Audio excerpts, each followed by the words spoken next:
السلام علیکم ورحمۃ اللہ وبرکاتہ۔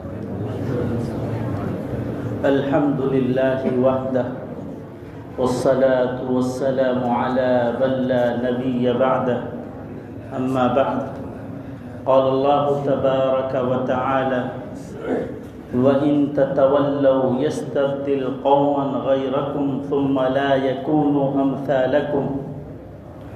وقال النبي صلى الله عليه وسلم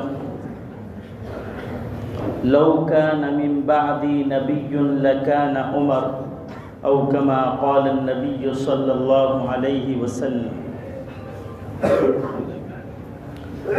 محترم بزرگوں، عزیز دوستوں اور نوجوانوں، حضرت عمر فاروق رضی اللہ عنہ کے متعلق نبی پاک صلی اللہ علیہ وسلم کے بے شمار ارشادات ہیں آپ کے فضائل میں اور آپ کے مناقب میں۔ نبی پاک صلی اللہ علیہ وسلم نے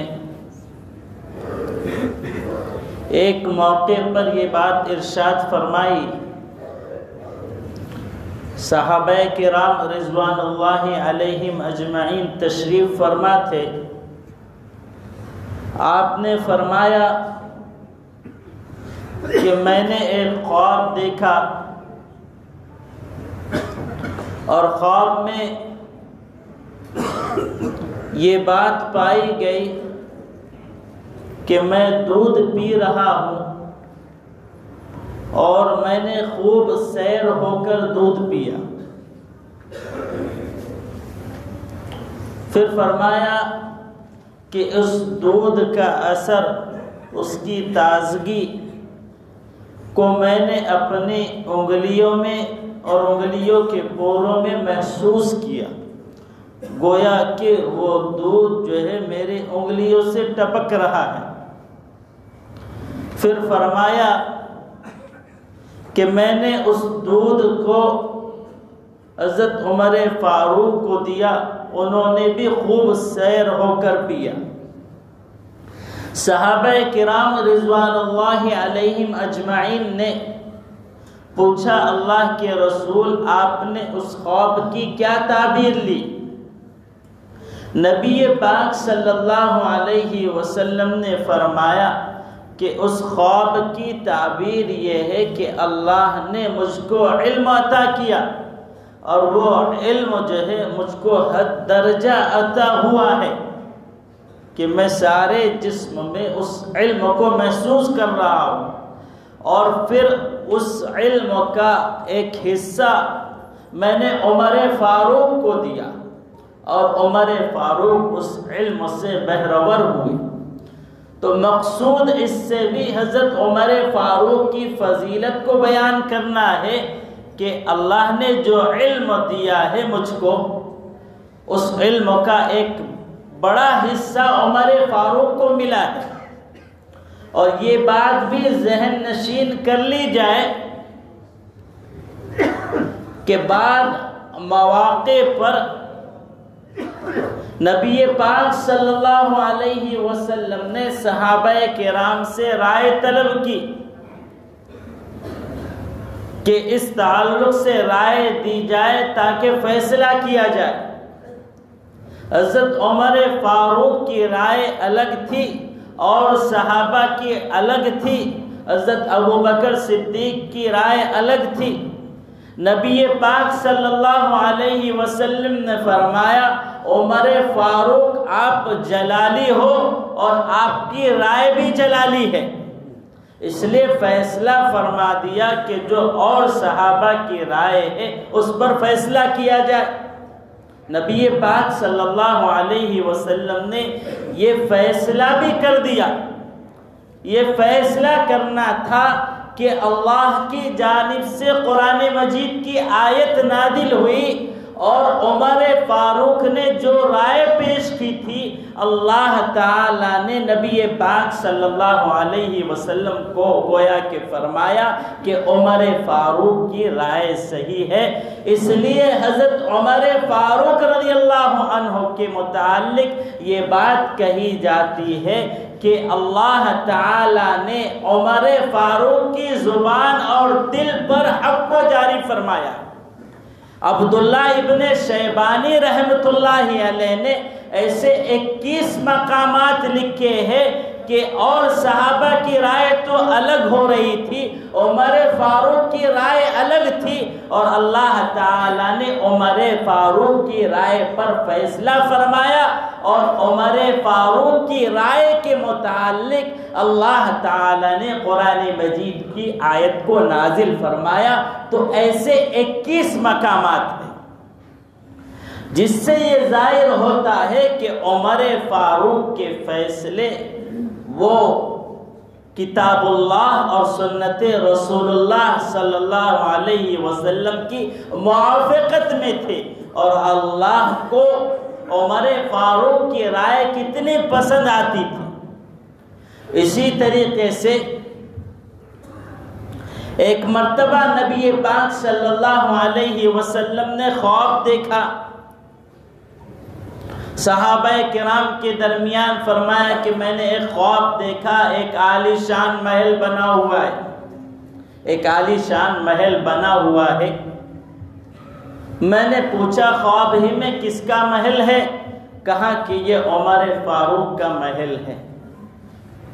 نبی پاک صلی اللہ علیہ وسلم وہاں سے لوٹ گئے، حضرت عمر فاروق سے فرمایا کہ آپ کی غیرت مجھے یاد آئی، اس لیے میں اندر داخل نہیں ہوا۔ حضرت عمر فاروق نے فرمایا کیا میں آپ سے غیرت کروں گا؟ تو یہ بات بھی ثابت ہو گئی کہ نبی پاک صلی اللہ علیہ وسلم نے دنیا ہی میں عمر فاروق کے جنت میں محل عالیشان بننے کی جو ہے بشارت سنا دی۔ یہ سب مناقب اور فضائل میں اس لیے بیان کر رہا ہوں کہ آگے جو عمر فاروق کی فکریں تھی وہ فکریں ہم کو سوچنا ہے۔ اسی طریقے کا ایک واقعہ ہے، نبی پاک صلی اللہ علیہ وسلم فرماتے ہیں کہ میں نے خواب دیکھا بہت سارے لوگ گزر رہے ہیں اور کسی کے بدن پر کسی حد تک کپڑا ہے، کسی کا چھوٹا ہے، کسی کا بڑا ہے۔ عمر فاروق کو میں نے دیکھا وہ گزر رہے ہیں اور ان کا جو کپڑا ہے وہ زمین سے لٹ کر جا رہا ہے، زمین سے رگڑ کر آگے جا رہا ہے۔ صحابہ کرام رضوان اللہ علیہم اجمعین نے پوچھا اے اللہ کے نبی آپ نے اس سے کیا تعبیر لی؟ نبی پاک صلی اللہ علیہ وسلم نے فرمایا کہ اس سے میں نے تعبیر لی دین کی، کہ دین اوروں کو تو کم ملا ہے لیکن عمر فاروق کو جو دین ملا ہے وہ بہت ہی زیادہ دین ملا ہے۔ تو یہ چند مناقب تھے عمر فاروق کے، اس کو ذہن میں رکھنا ہے، اور ان مناقب کے ہوتے ہوئے عمر فاروق کی کیا فکریں ہیں آگے چل کر میں اس کو بیان کروں گا۔ گزشتہ جمعہ ہماری بات چل رہی تھی کہ ادھر قرآن مجید کی تلاوت چل رہی ہے، سورہ طٰہٰ کی آیتیں پڑھی جا رہی ہے، اور ادھر حضرت عمر فاروق رضی اللہ عنہ کا دل بدلتا جا رہا ہے۔ آخر آنکھوں میں آنسو جاری ہو گئے، آنکھوں میں آنسو جاری ہو گئے قرآن مجید کی تلاوت کو سن کر۔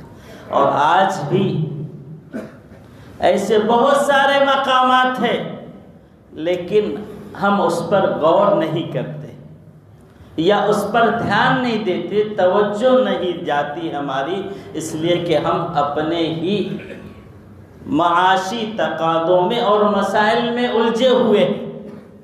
ہمیں فکر ہی نہیں ہوتی کہ ہم دین کے تعلق سے، قرآن مجید کے تعلق سے جو واقعات پیش آ رہے اس کو سمجھے اور اس کو امت تک پہنچائے۔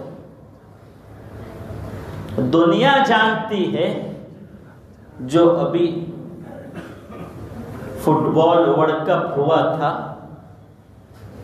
اس میں قرآن مجید کی تلاوت کی گئی، اور مسلم ہی نہیں غیر مسلم بھی، حالانکہ وہ قرآن مجید کی آیتوں کے مطلب کو نہیں سمجھتے، لیکن جب قرآن مجید کی تلاوت کی گئی تو اس کی تلاوت سے سارے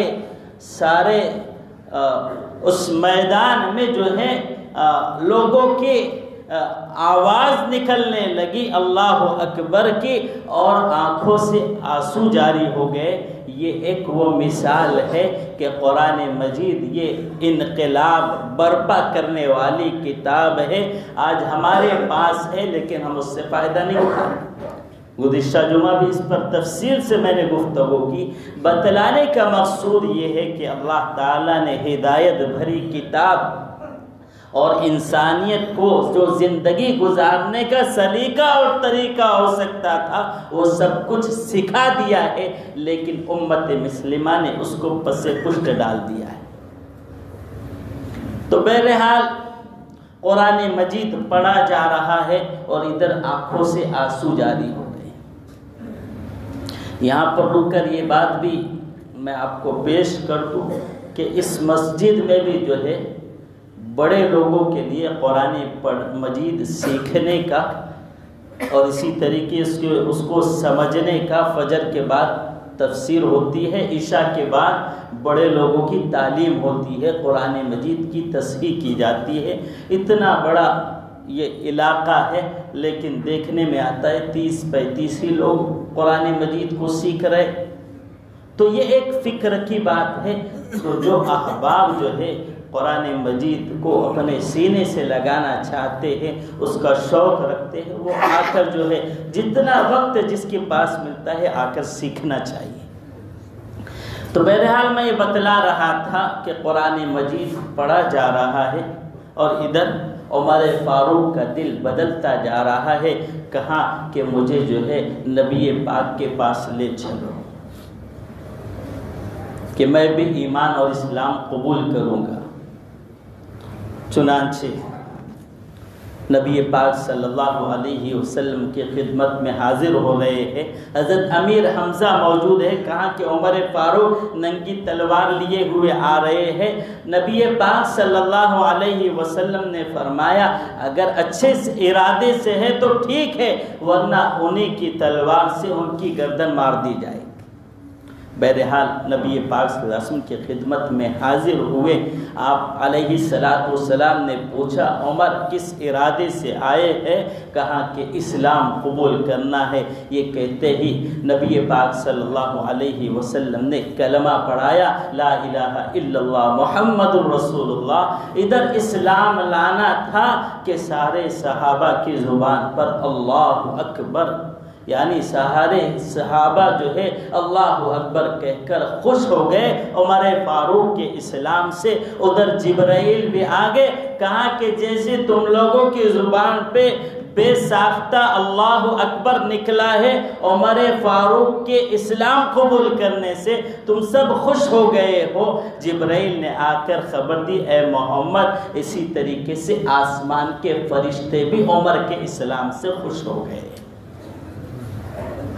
اس لیے یہ بات بتلائی گئی ہے اول من اسلم آمن اعلانیتا ہوا عمر، کہ اب تک جو اسلام لایا جا رہا تھا وہ چھپ چھاپ کر کسی کو خبر نہ ہو، چھپ چھاپ کے نماز پڑھی جا رہی تھی، لیکن پہلے شخص عمر فاروق ہے جنہوں نے ایمان قبول کیا تو اپنے ایمان کا اظہار کیا اور اعلان کیا کہ میں اب مسلمان ہو چکا ہوں، ایمان میں داخل ہو چکا ہوں۔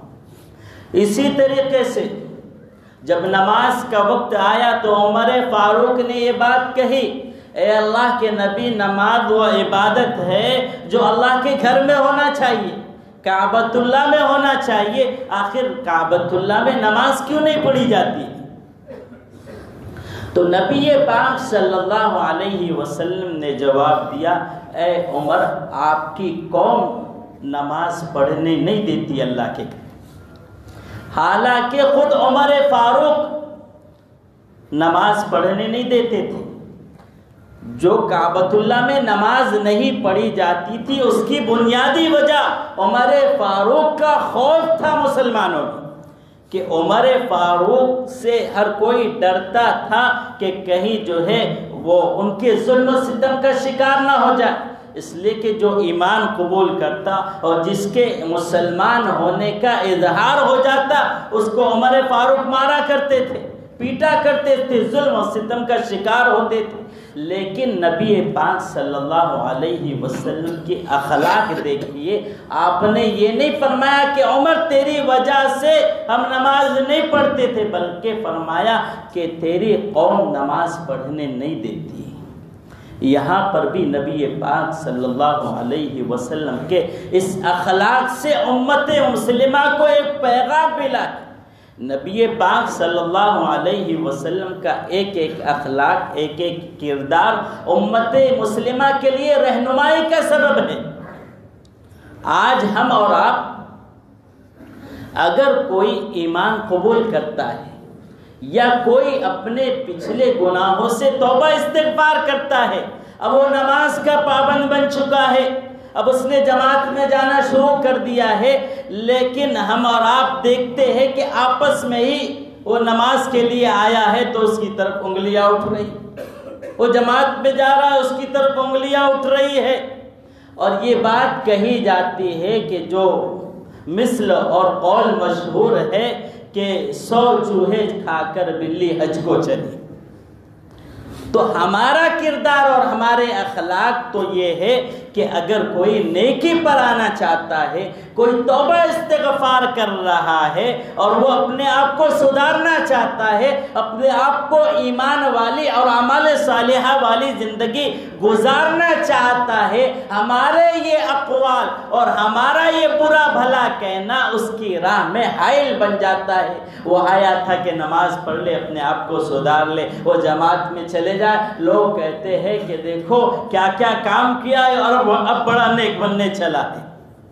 تو ہمارے اس طریقے کے اقوال یہ شریعت محمدیہ صلی اللہ علیہ وسلم کے خلاف ہے، نبی پاک صلی اللہ علیہ وسلم کے اخلاق کے خلاف ہے۔ نبی پاک صلی اللہ علیہ وسلم نے جیسے عمر فاروق کے ساتھ اخلاق پیش کیے، اور یہ بھی نہیں کہا کہ آپ کی وجہ سے ہم خانہ کعبہ میں نماز نہیں پڑھتے تھے، بلکہ فرمایا قوم نماز پڑھنے نہیں دیتی ہے۔ آج ہمیں یہ اخلاق سیکھنے کی ضرورت ہے۔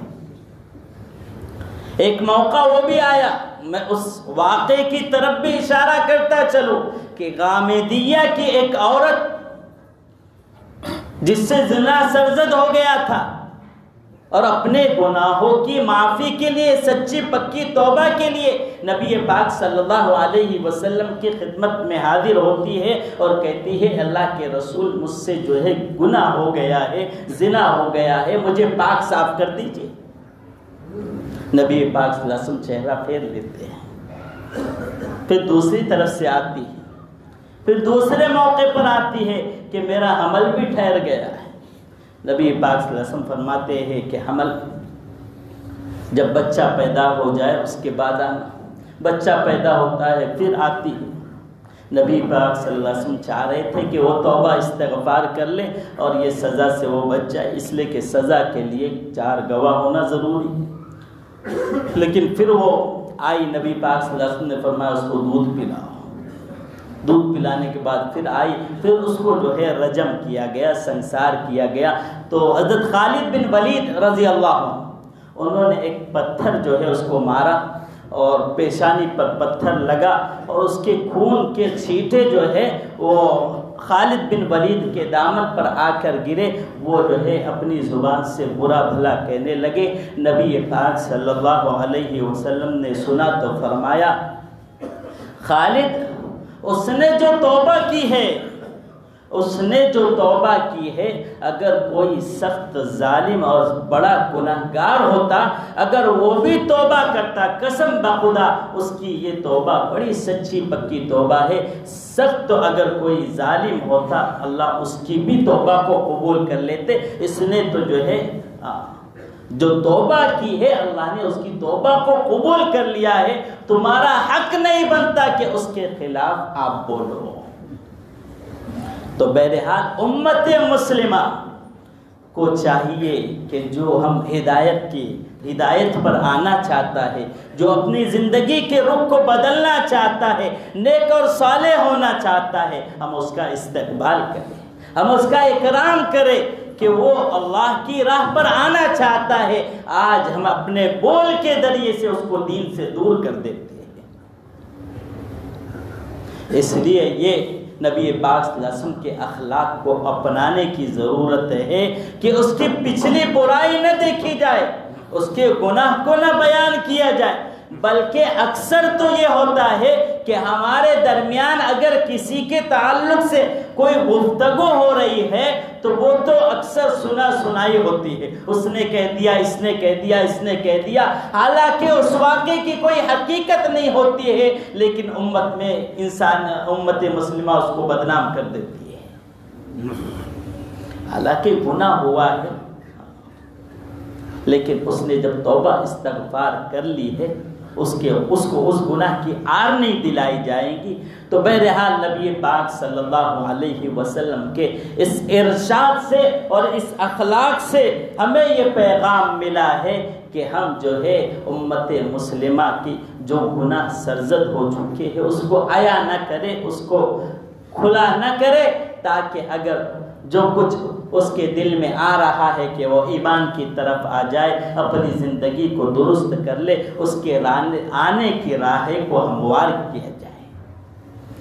اس لیے حدیث میں بھی فرمایا گیا، کوئی کتنا ہی گناہ گار ہو اس سے نفرت نہیں کی جائیں گی۔ گناہ سے نفرت ہے لیکن انسان سے نفرت نہیں کرنا ہے۔ ہم ایسا ماحول نہ بنائے کہ اس کا اکرام نہ ہو رہا ہو، اس کا استقبال نہ ہو رہا ہو، بلکہ ہر انسان کا اکرام کرنا چاہیے، احترام کرنا چاہیے، اور جب کہ توبہ استغفار کر لیا ہے اس کے گناہوں کو جو ہے بیان نہ کیا جائے۔ بہرحال حضرت عمر فاروق رضی اللہ تعالی عنہ آگے بڑھے اور کہا کہ آج ہم نماز خانہ کعبہ میں ادا کریں گے۔ اس لیے کہا گیا اول من فتح باب الکعبۃ عمر، کہ نماز کے لیے سب سے پہلے جس نے خانہ کعبہ کا دروازہ کھولا وہ عمر فاروق تھے۔ اسی طریقے سے ہجرت کا موقع آیا کہ اللہ کی جانب سے ہجرت کا حکم ملا ہے، اب مصلحت ہے، حکمت ہے اللہ کی کہ مکہ سے ہجرت کر کے مدینہ جایا جائے، تو سب تو چھپ چھاپ کر جو ہے ہجرت کر رہے تھے کہ کہیں ہم کو پکڑ نہ لیا جائے یا ہم سے جو ہے ہم پر ظلم و ستم کے ہم شکار نہ ہو۔ حضرت عمر فاروق کا موقع آیا تو میدان میں نکل پڑے اور یہ کہا کہ میں مکہ سے ہجرت کر کے مدینہ جا رہا ہوں، کس نے اپنی ماں کا دودھ پیا ہے وہ آ کر مقابلہ کرے۔ اس لیے کہا گیا اول من ہاجر اعلانیۃ فہو عمر، کہ پہلے شخص وہ ہے جس نے ہجرت کا اعلان کیا اور اعلان کر کے ہجرت کی، وہ عمر فاروق ہے۔ اور زندگی کیسے گزاری ذرا سمجھنے کی ضرورت ہے کہ جب بیت المقدس فتح کر رہے ہیں تو ایک ہی اونٹ آپ کے پاس تھا اور ایک غلام ساتھ میں تھا، ایک منزل جو ہے آپ سوار ہوتے، ایک منزل اپنے غلام کو سوار کرتے، اور جب بیت المقدس کے قریب پہنچنے لگے تو غلام کی باری تھی۔ غلام کہنے لگا امیر المومنین آپ بیٹھیے، چونکہ منزل آ چکی ہے۔ کہا کہ نہیں، باری تمہاری ہے، تم بیٹھو گے۔ تو بیت المقدس کی طرف جب پہنچے ہیں لوگ دیکھ رہے ہیں کہ امیر المومنین نکیر پکڑ رہے ہیں اور غلام اونٹ پر بیٹھا ہوا ہے۔ پھر یہودی لوگ جو انہوں نے اپنی کتابوں میں پڑھا تھا وہ تو اس کو چیک کر رہے تھے، انہوں نے عمر فاروق کے جسم کو دیکھا اور تاک جھانک کرنے لگے، تو عمر فاروق نے پوچھا کہ کیا دیکھ رہے ہو؟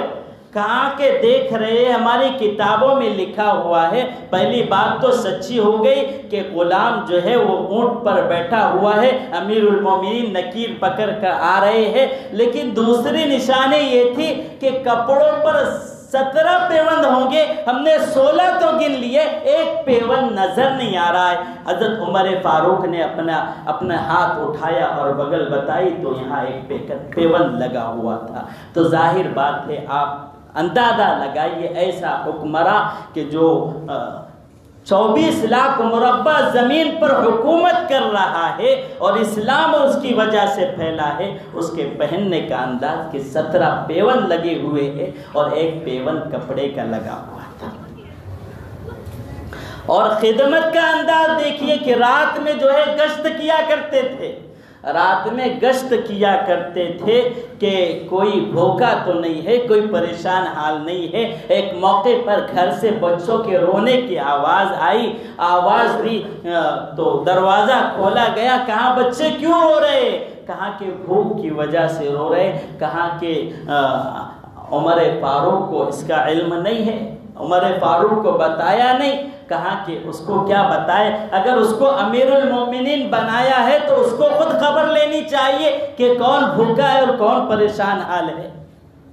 یہ بات کہی، ساتھ میں غلام تھے، فوراً گئے بیت المال سے سامان بھرا بوری لی اور غلام کہنے لگا کہ بوری میرے ہاتھ میں دی جائے، میں لے کر چلوں۔ کہا کہ نہیں، یہ عمر فاروق کا معاملہ ہے، عمر فاروق اللہ کے حضور کیا جواب دیں گا۔ خود بوری لی اور لے کر اس کے گھر پہنچے، خود ہی جو ہے چولہا جلایا اور اس میں جو ہے دھوئے کو بھی برداشت کیا اور چولہا جلا کر بنا کر کھلایا، اور کہا کہ عمر فاروق نے جیسے بچوں کو روتا چھوڑ آیا تھا ان کو ہنستا دیکھنا چاہتے ہیں۔ تو آپ اندازہ لگائیے، مختصر سا واقعہ، ایسے امیر المومنین۔ اور یاد رکھیے حضرت ابوبکر رضی اللہ عنہ کا جو لقب تھا وہ خلیفۃ رسول اللہ تھا، لیکن سب سے پہلے امیر المومنین جس کو کہا گیا ہے وہ عمر فاروق رضی اللہ عنہ۔ تو یہ حسین واقعہ کہ ایسی خدمت کا جذبہ کہ کوئی بھوکا تو نہیں ہے، اس کو تلاش کرنا اور اس کی پریشانی کو دور کرنا، یہ عمر فاروق کا جذبہ تھا۔ یہی وجہ تھا کہ بھیڑ اور بکری ایک ساتھ پانی پیا کرتے تھے۔ ایک موقع پر جو ہے بھیڑ نے حملہ کر دیا بکری پر، تو کسی نے کہا کہ عمر فاروق کا انتقال ہو گیا، اور خبر سچی تھی۔ بہرحال اخیر کا واقعہ یہ ہے، شہادت کا، بڑے اختصار سے اس کو پیش کرتا ہوں۔ فجر کی نماز میں عمر فاروق رضی اللہ تعالیٰ عنہ نے نماز پڑھائی۔ مجوسی غلام تھا ابو لولو فیروز، اس نے حملہ کر دیا اور مسلسل 6-7 وار کیے اور آپ کو زخمی کر دیا، آپ گر گئے، لیکن عبد الرحمن ابن عوف نے نماز پڑھائی۔ نماز کی بھی اہمیت ہے کہ نماز کو چھوڑا نہیں گیا، نماز پڑھائی۔ بعد میں جو ہے پتہ چلا، پوچھا حضرت عمر فاروق نے کس نے نیزہ چلایا، کہا مجوسی غلام نے، مجوسی غلام نے۔ تو اللہ کا شکر ادا کیا، اس لیے کہ عمر فاروق نے دعا مانگی تھی، اے اللہ شہادت کی موت نصیب فرما اور مدینہ پاک کی موت نصیب فرما۔ اللہ تعالیٰ نے دونوں چیزوں کو قبول فرمایا کہ شہادت بھی ملی ہے اور مدینۃ الرسول یعنی مدینہ منورہ میں آپ کی شہادت ہوئی، آپ کی تدفین ہوئی۔ اجازت طلب کی حضرت عائشہ کے میں جو ہے اپنے دونوں ساتھیوں کے ہمراہ دفن ہونا چاہتا ہوں، اجازت دی گئی۔ پھر کہا کہ میں تو چونکہ امیر المومنین ہو، اس خدشے سے اجازت دے دی گئی ہو، مرنے کے بعد دوبارہ اجازت طلب کر لینا۔ درمیان کا ایک واقعہ ہے کہ ایک شخص آیا اور یہ کہنے لگا کہ عمر فاروق آپ کا تو مقام و مرتبہ بہت بڑا ہے، اللہ کے نبی نے اپنی زبانی آپ کو جنت کی بشارت سنائی ہے۔ تو اس موقع پر عمر فاروق نے یہ بات کہی تھی کہ اگر لے دے کے معاملہ اگر صحیح ہو جائے تو یہ میرے لیے کافی ہے، یعنی اتنی خدمت انجام دینے والا اور جس کے ذریعے سے اتنا اسلام پھیلا ہے، اسلام کو قوت بخشی ہے، اس کی آخرت کی فکر کیا ہے کہ کچھ جو بھی کیا ہو کچھ نہیں ہے، بس اللہ کے عذاب سے بچ جاؤ، جہنم سے بچ جاؤ اور لے دے کے معاملہ حل ہو جائے، بس اتنا ہی کافی ہے۔ یہ فکریں تھی۔ حضرت علی رضی اللہ تعالیٰ عنہ حضرت حسن رضی اللہ تعالیٰ عنہ کے ساتھ آئے اور آپ کے تعلق سے نبی پاک صلی اللہ علیہ وسلم کے جو ارشادات تھے وہ سنانے لگے کہ اے عمر، ہم نے نبی پاک صلی اللہ علیہ وسلم سے سنا ہے کہ جنت کے بوڑھے لوگوں کے جو سردار ہوں گے وہ حضرت ابو بکر اور حضرت عمر فاروق ہوں گے۔ حضرت عمر فاروق رضی اللہ تعالیٰ عنہ کہتے ہیں کہ کیا تم اس بات کے گواہ ہو؟ حضرت علی نے فرمایا کہ ہاں میں بھی گواہ ہوں اور میرا بیٹا حسن بھی گواہی دے گا۔ تو ایسی شخصیت جس کے لیے جنت کی بشارتیں مل چکی ہے، وہ شخص آخرت کا ایسا فکر مند ہے کہ میں نے جو کیا ہے کچھ بھی نہیں کیا ہے، بس اللہ عذاب سے بچا لے، جہنم سے بچا لے تو میرے لیے یہ کافی ہوگا۔ آج ہم اور آپ کچھ نہیں کرتے ہیں، پھر بھی ساری زندگی غفلت بھری گزر رہی ہے، ساری زندگی غفلت بھری گزر رہی ہے۔